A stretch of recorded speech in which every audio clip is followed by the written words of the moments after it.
3 inches is enough for me. Yeah, I like this truck. Misha here, and for whatever reason, I felt like talking about modern U.S. service shotguns. In the 21st century, you know, the GWAT, Afghanistan, Iraq. And there really are two main contenders. Last time, we did a deep dive into the Mossberg series.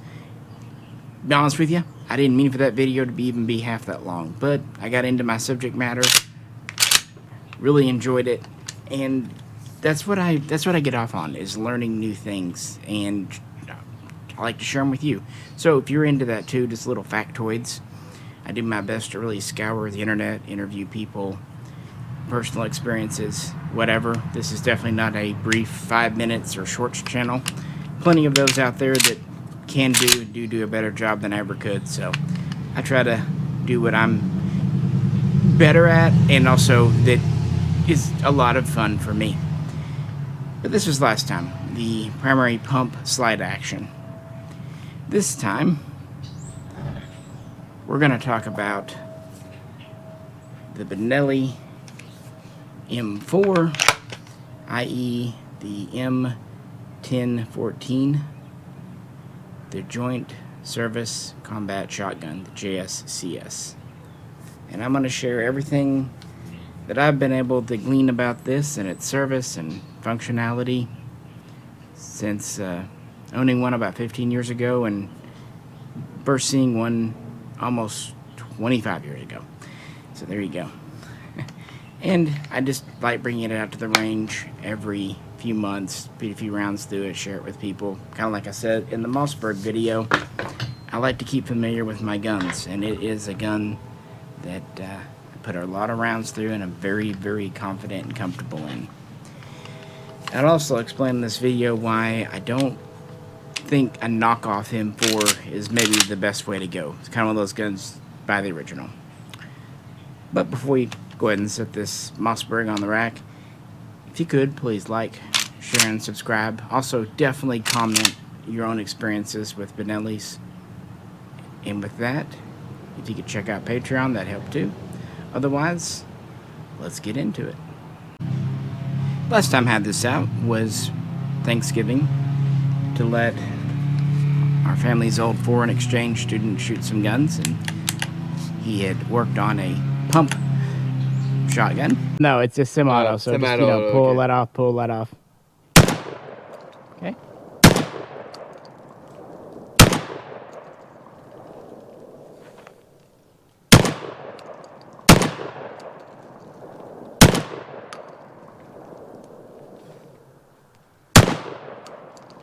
I'm out. And this seemed like the best semi-automatic to let him try. What'd you think? It's amazing. I liked it a lot.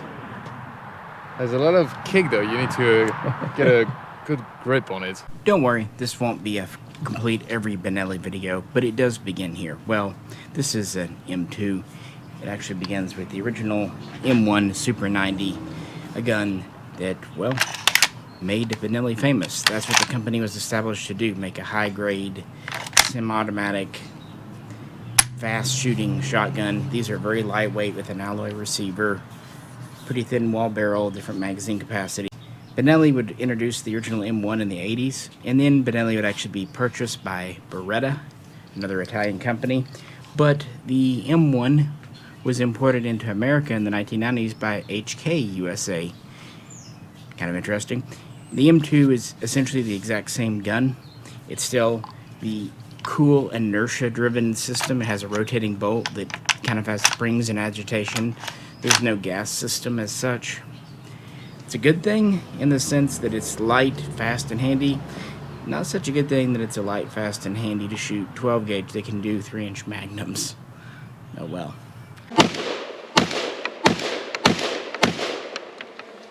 But neither the M1 or the M3 were up to US specs, but they were a new generation of self-loading shotgun.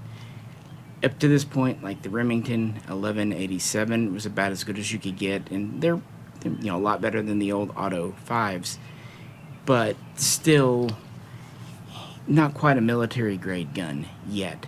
But we get into 1995, 1996, some in the U.S. Armed Forces are thinking, maybe it's time we try a self-loading shotgun. It'll need to be able to fire lethal and less lethal rounds. It'll need to be able to, meet Milspec reliability, durability requirements. It'll need to have decent accuracy, work with our current 12-gauge double-aught buck rounds. And for a few years, this goes nowhere. But in 1998, the JSCS program finally gets off the ground.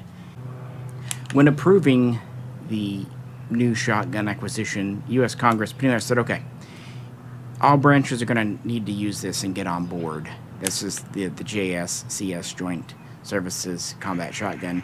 It was under the JSSAP, the JSSAP, Joint Small Arms Procurement Program Board, which technically had all members. It was officially spearheaded by Army at Picatinny Arsenal, RDAC, but really the Marine Corps was given the lead role. They were allowed to basically make or approve specifications, because this was, in effect, mostly the thing that they were interested in, even though on paper the other branches would adopt and acquire this.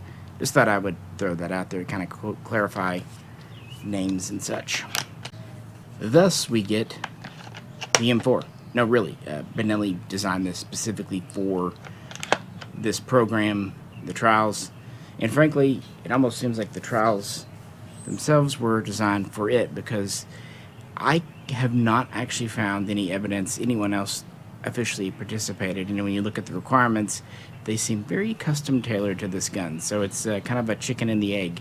Did Benelli design this specifically for the requirements, or did the requirements get kind of outlined around it?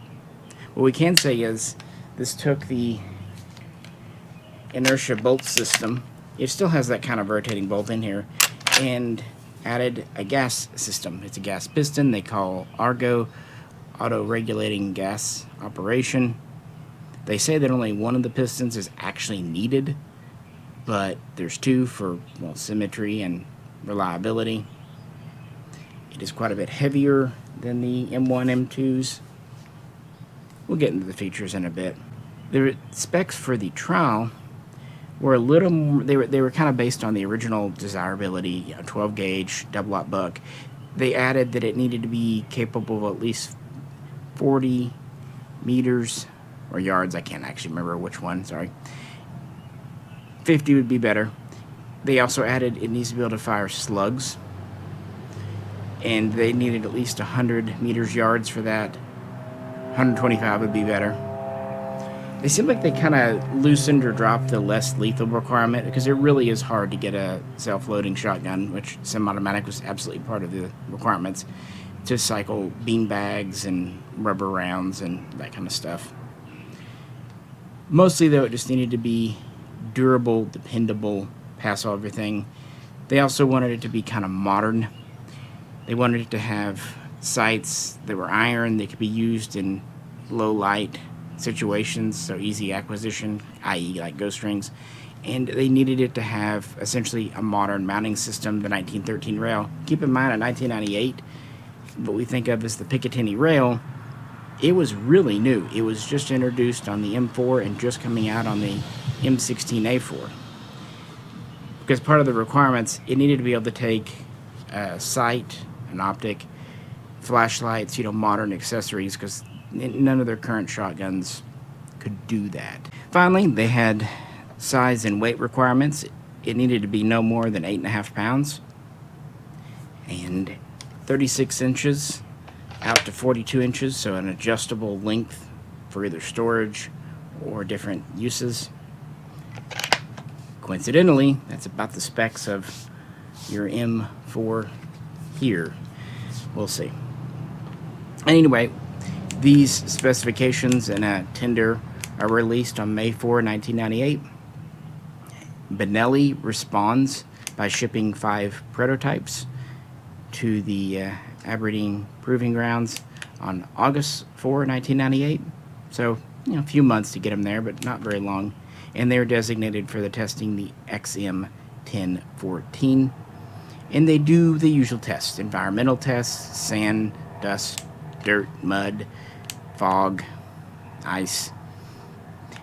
They do durability, longevity, reliability tests, parts breakages, that kind of thing, accuracy. They announced at the end that it went 25,000 rounds without a major parts failure, which is quite amazing for a 12-gauge shotgun. And we really don't know how long the tests ran. Some sources say by November of 1998 they were over. Others say they lasted into early 1999. So there's a little bit of a gray area there. And again, I can't find any evidence that any other gun was submitted. But if you know, please let me know. What I can tell you is these are still being marketed, worked with by HK using Benelli. They were still the importer, because when it was announced the XM1014 won the trials around March of 1999, the contract specified HK USA importing the Benellis. At this time it would be redesignated from XM to M, and the contract was for 20,000. But it wasn't to be delivered at once. It was multi-year. The Benelli is not just important because it's a modern military shotgun that would see extensive service during the GWAT, Afghanistan, Iraq. It's important because it's the first semi-automatic self-loading shotgun to ever be formally adopted by U.S. Armed Forces anywhere, anytime. Now, you're saying, well, what about the, say, Auto 5? Some of those had military property marks. Or the Model 11, or the Savage 720, even some Remington 1100s have all appeared with the flaming bomb U.S. property. True, but none of those were officially adopted, and virtually none saw frontline combat. Maybe a handful made it over to the Pacific early, but the vast majority were purchased and used for training, maybe some guard duty, and frankly a lot of them were used for competitions, sports shooting, even hunting on base and right off base by government personnel. Just because something has a government property mark doesn't mean it's frontline combat. It could just be owned by the government and used for other things. Shotguns, very versatile. Now, these early guns they just weren't up to snuff, as we've already kind of discussed with the Benelli M1. This is why pumps ruled the day, and even today still do. But this was an experiment with double-aught buck.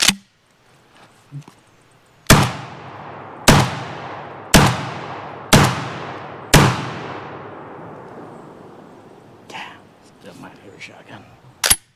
The contract was awarded in 1999, and very quickly Benelli by HK starts shipping these over.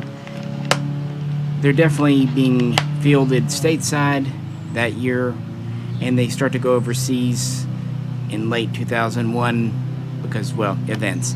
And they first go, not surprisingly, to the Marines, Force Recon units, but even regular Marine infantry units get them. The Air Force, the Army, the Navy, SOCOM will get them, but in much smaller numbers and different uses. Of course, they will go into Iraq and everywhere else over the years. What can you do? Even the British purchased some directly from Benelli in Italy. At the end of 2008, they had an urgent need requirement through the Ministry of Defense. This is how they got the L129A1, the LMT. Well, this is the L128A1, picked up around the same time. They ordered 194 from Italy for use by their special forces, pretty much the same purpose.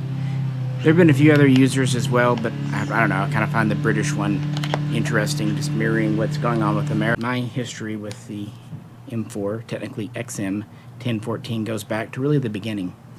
I went to a local shop, and they had just had one of these come in. The original special edition version with the flag, still doing the assault weapons ban. This had to have been 2002, maybe late year, maybe at the latest early 2003, just because I remember it was wintertime. And I actually wasn't sure what I went in for. I kind of wanted a self-loading shotgun. They had a really nice used unfired Benelli M1, and then they had the XM1014, and I really thought about it. But the 1014 was several $100s more. I think it was around $1,300 if memory serves. Don't quote me on that. And the used M1 with the tube extension was around $800, and it looked brand new. And it had the extension already built in. Keep in mind the XM1014 had a 5+1 capacity, and the stock did not adjust. It looked like it should, but it didn't.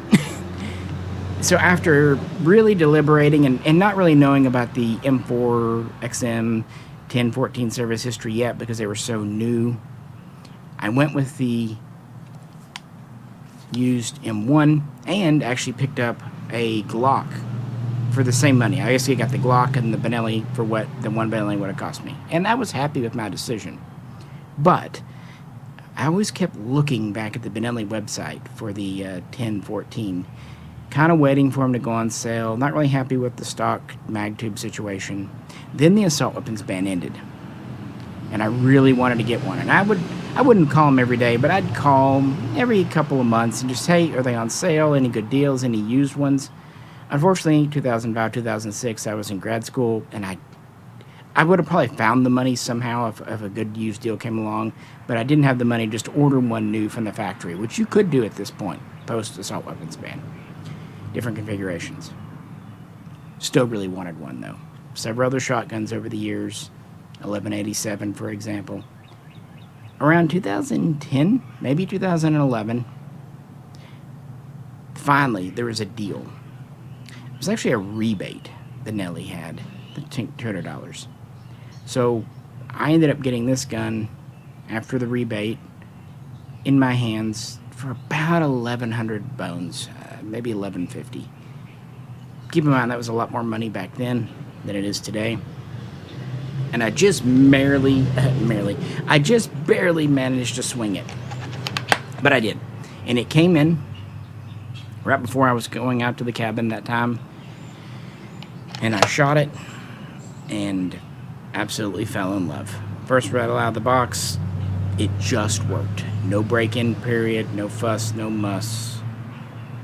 It was everything I imagined it would be. And that's rare after you want something for nearly a decade.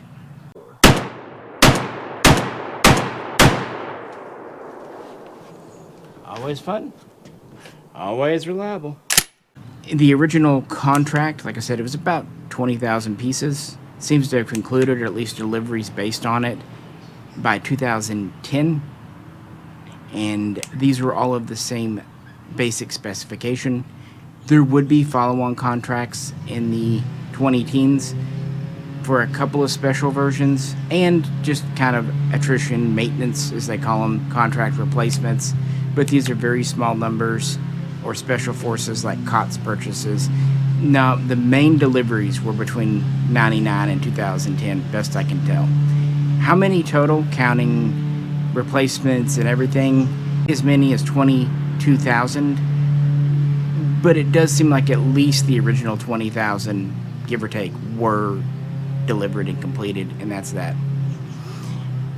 And like I said, HK was the original importer over here, and if you're wondering why all the civilian ones we see are marked essentially Beretta, Benelli, well, in 2000, the partnership between HK and Beretta would conclude, and so in 2001, right as the M4 would hit the market here, they were doing the Beretta USA, Benelli USA, and Maryland import marks. So while some of the military guns came over by HK, in fact, may have even still retained those markings for legal reasons all the way through, the police and civilian guns, well, yeah, they were out of Maryland.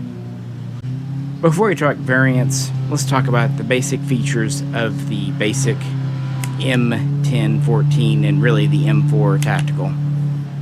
Remember I said the Trials wanted 42 to 36 inches overall. Well, collapsed in, this guy with an 18.5-inch barrel is just over 35, and fully extended out, it's just under 40 inches. And remember how I said 8.5 pounds was the unloaded weight? Well, generally speaking, this is about 8.4 pounds. Yeah. The Argo system we already talked about, gas piston, it's self-cleaning in addition to just being self-regulating, and I can attest that while you should clean guns, this one needs it after I get on the video, you can really let it go. Speaking of cleaning, they really simplified disassembly. All you need is like a 223 bullet tip for right here to push this pin out. Your trigger guard, trigger pack comes out. You can actually unscrew your grip, get to your insides, your bolt handle, your barrel. There's a nut up here. We're going to get back to that in a bit when we talk about the civilian guns. The hang guards are two-piece and just come right off. Essentially, no screws to speak of. Very quick disassembly with one big push pin. And it was beefed up too. Yeah, it weighs more than a pound over the M1, M2. It's still not an alloy receiver, but the furniture, much heavier duty. The barrel is heavier.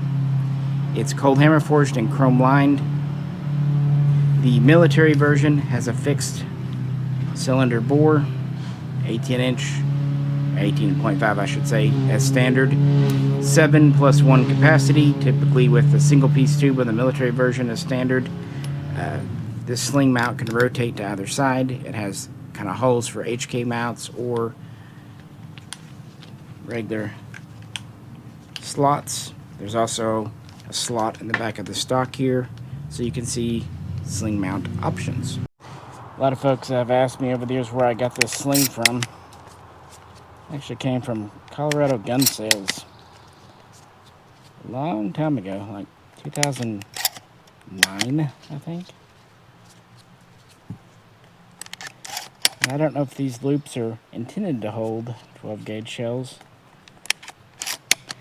but regardless, they do a good job of it. And it has the kind of HK style clip for back here with the QD, and up here too. So it's stayed on this gun for a long time. You don't see a bayonet lug though. That was not part of the specs and just not part of the requirements for what they thought they would be using this for. The Benelli system, much like an AR, has a buffer tube, a recoil system back here. So you can't do a true folding stock on like an M1 or an M4. So collapsing is the way to go. Interestingly, it has this side rotation versus more traditional with the button, but that's just for durability. The stock itself is metal with a polymer top piece and rubber recoil pad. It was designed specifically for these guns, called the C stock by the Marines and others. And originally it was just full out.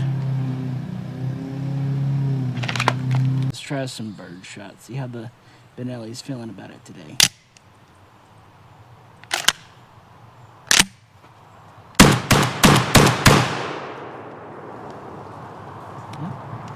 Apparently pretty good. And full in, which was not really for using, that was just for storage. Although I don't think even I could manage that. And that would be how it would stay for a long time. But around 2009, they ended up adding another notch in the tube here, right there, for an intermediate position. Try it on the middle stock position. It's really easier for me to reach the handle.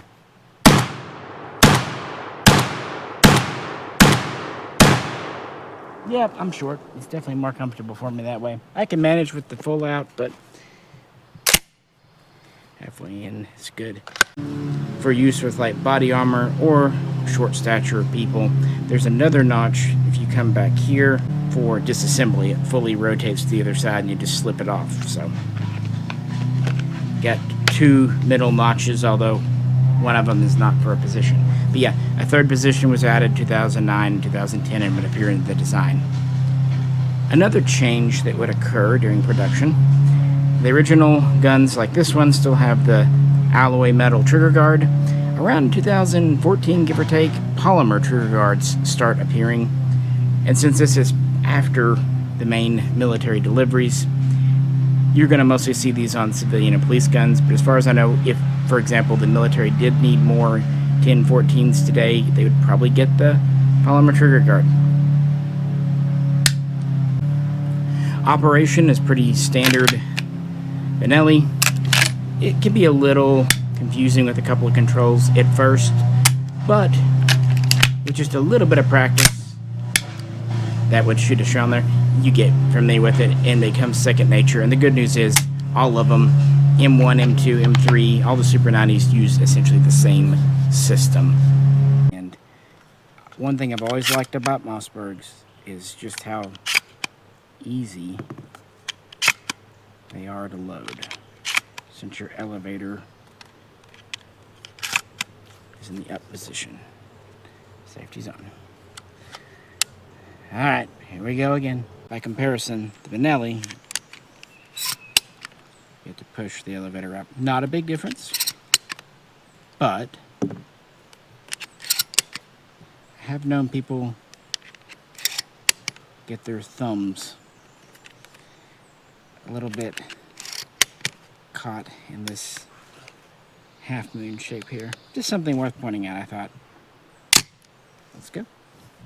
Since we've been looking at the M4 for a bit, I thought we'd break things up. I teased this in the last video. This is my Benelli Supernova LE version. The pump.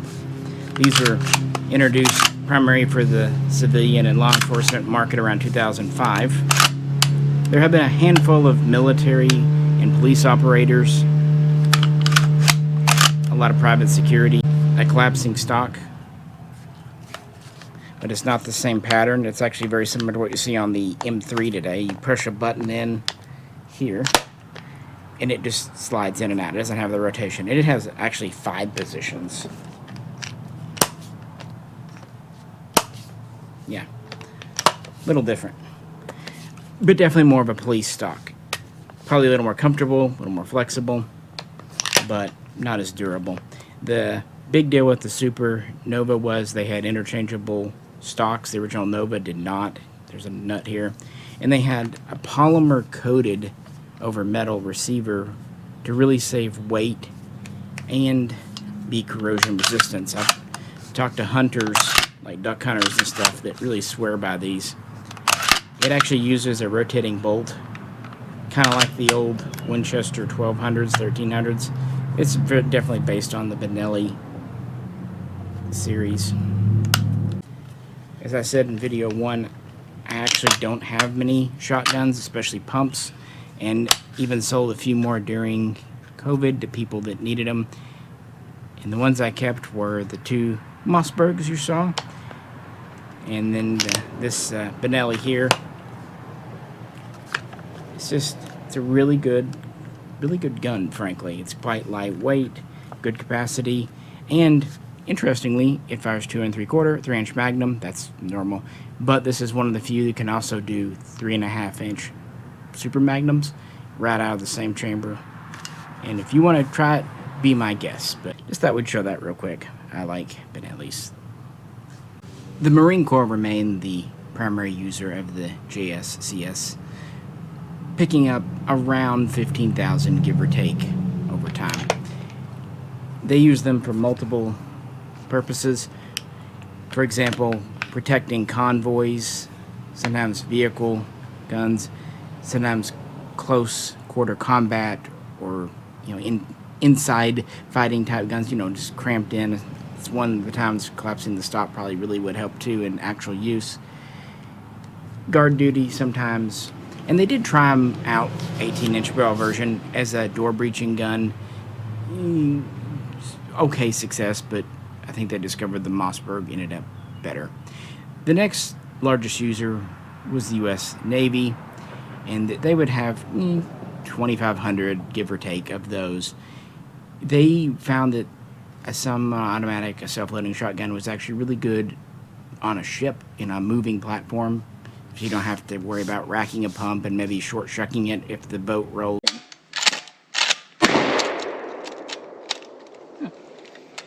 Good times. Plus, you know, the capacity, the high rate of fire. I mean, a Benelli can shoot about as fast as you can pull the trigger. M4.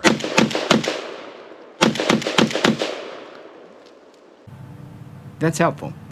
So they used them for boarding parties, like search and seizure type stuff, anti-piracy, CQB on boats, and also boat defense type duties. And while I haven't actually read it, I wouldn't be shocked if the Navy SEALs had some too for the just-in-case things. Next, the Army. They had around 1,500-ish of these, so smaller number. They used them for pretty much the same roles as everyone else. And finally, the Air Force, they had under 1,000. And they would use them for protection on certain bases. One neat thing that the Army and Air Force would use these for too, kind of harkening back to the use of shotguns in Vietnam, disposal, like IED disposal, landmine disposal, you know, shooting them off at a safe thing. So that's pretty cool. As I said, the primary contract ended in 2010 in the 18-inch 7+1 configuration, and that would be pretty much it except for a few Special Forces pickups. And as I said, they tried this out as a breaching gun, but it was less than successful. So then they would actually try out the 14-inch M4 tactical variant, which is exactly the same gun, except it ends here and has a 5+1 capacity instead of 7, called the entry model. They picked up maybe a few hundred, and they would use these as door breaching guns, CQB guns, maybe vehicle protection guns, like a defense gun in your vehicle or aircraft if there's room. Because, you know, you are getting it down to almost 30 inches with the stock end. So not bad, really. But you are limiting the capacity. Some sources even say that a few of the 14-inch guns in the military service were fitted with the standard fixed tactical stock because of all the extra recoil of the breaching rounds.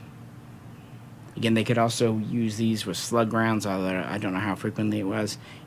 It's very easy to swap stocks on these, as I already said. Let's talk about the civilian options and, you know, why I went with this instead of the one you're probably thinking, why didn't you get that?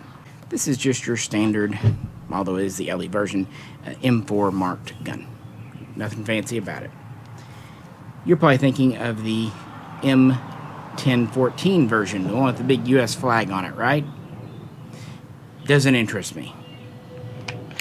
Several reasons.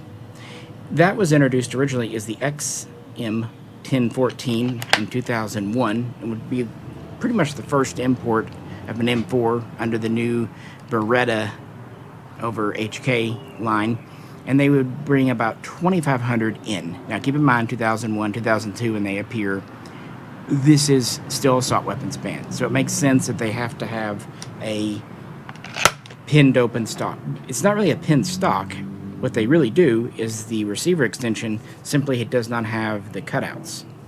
And when I first saw one of these, I went to the store and I asked the guy, does the stock collapse? And he showed me that you could do, you know, this for disassembly, move it. I remember that very clearly in my mind. It's like, why is moving it to this? Of course, I didn't know that was disassembly.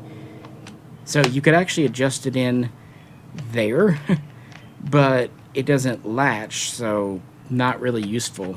Maybe a little bit of a gray area, but not by much. So I saw that. It also had to have a full-length tube, unlike that M2 we looked at, which can have a shorter one, because of where your barrel lug is at here, your mount, and this for disassembly. So what they simply did was they put a snap ring in the tube to restrict it to 5+1, and they put a dummy extension on that had rings pressed into it, so you couldn't just use it as an extension, because they needed it as a spacer to make it work.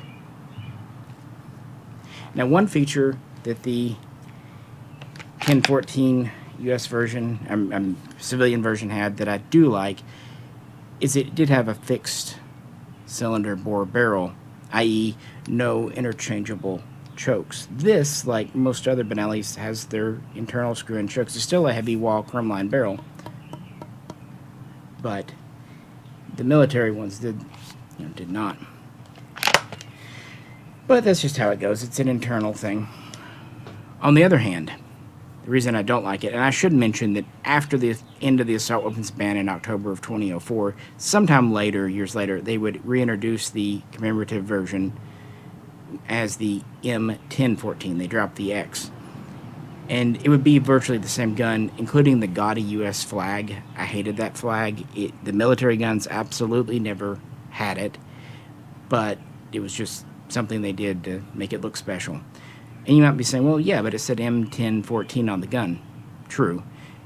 Everything I've read over the years, and I just checked again before doing this video, the guns that were shipped to the U.S. military did not have 1014 on them. They just said M4, as far as I know.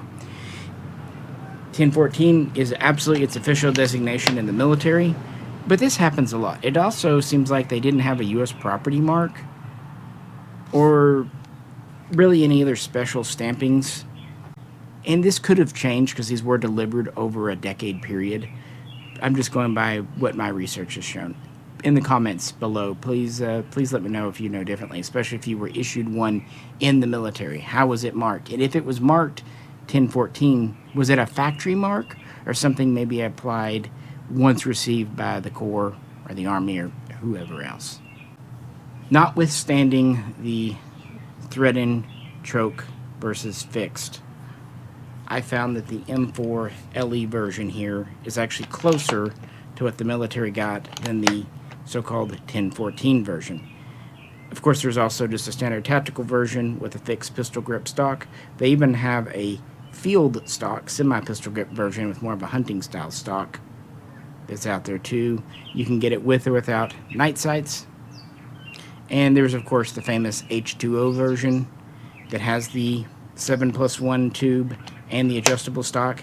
I talked to Benelli several years ago, and the person on the phone then told me that the H2O finish was actually applied in America.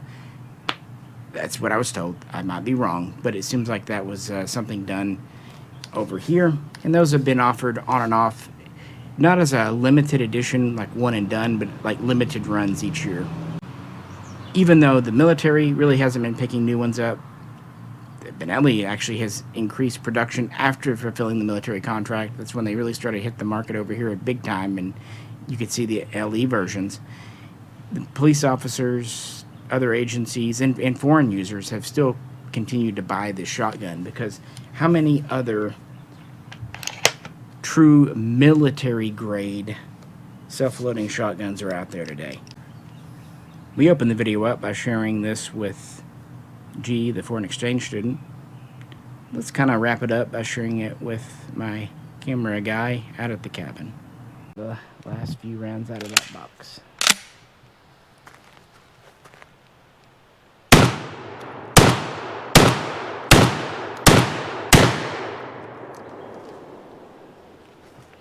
Felt pretty good. As I said, wanted one of these for years. Picked it up about 15 years back, give or take.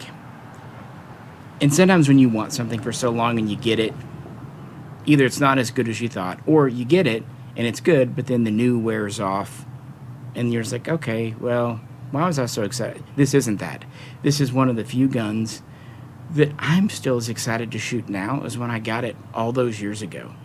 It in no way disappoints. In fact, heck, it's even better than I imagined, because it does cycle birdshot and almost anything else outside of like wad cutters and the little mini shells. And yeah, you can do 3-inch Magnum. You can even do slugs. It's absolutely safe for slugs. And because the commercial version does have interchangeable chokes and they're just standard Benelli chokes, you can adjust the pattern for different uses. Although the M4 is pretty dialed in for a certain type of use. You could hunt with it, but why would you? Love this gun.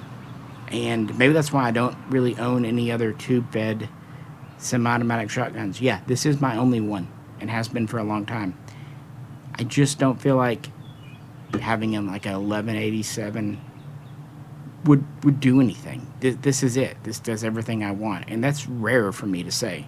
When I said in the first video I don't own many shotguns, but the ones I do own are just dialed in to exactly what I want.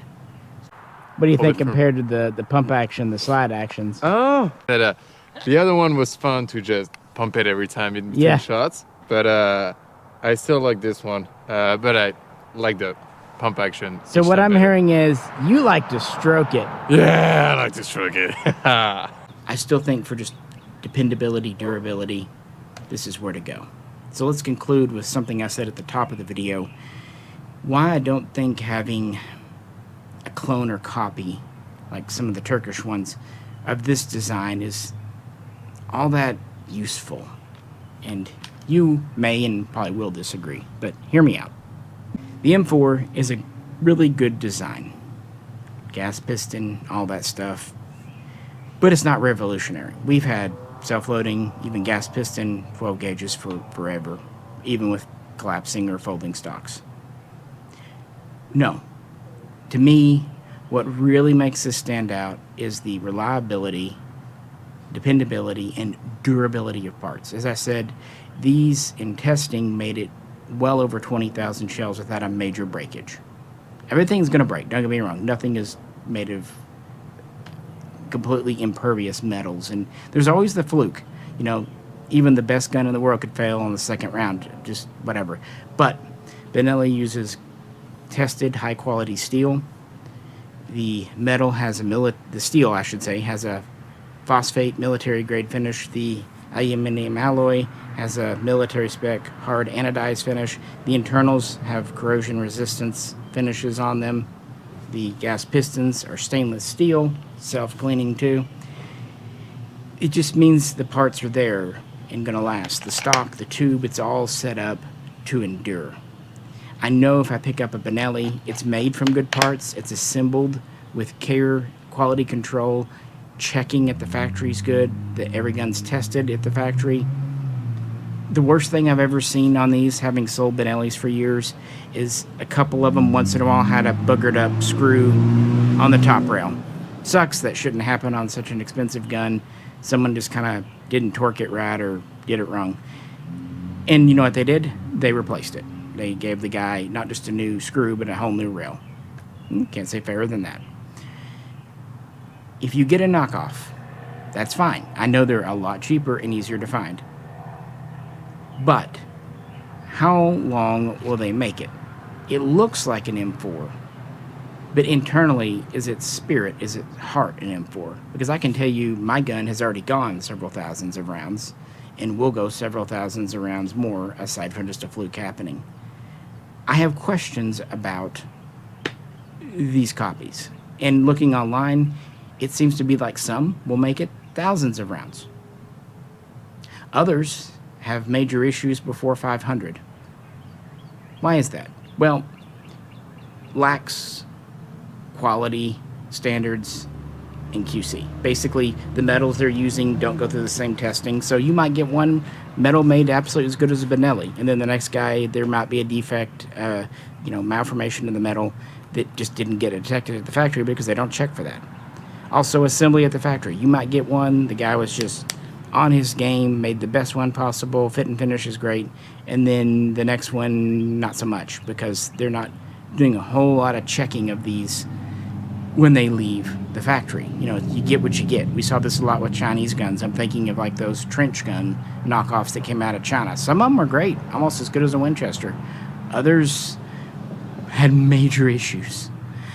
And it's just because they make them, and their business model is, well, we'll just eat the failure rate. And Benelli's system is, we're going to ship fewer guns and prices are going to be higher, but what we ship are going to work. We'll stand by it.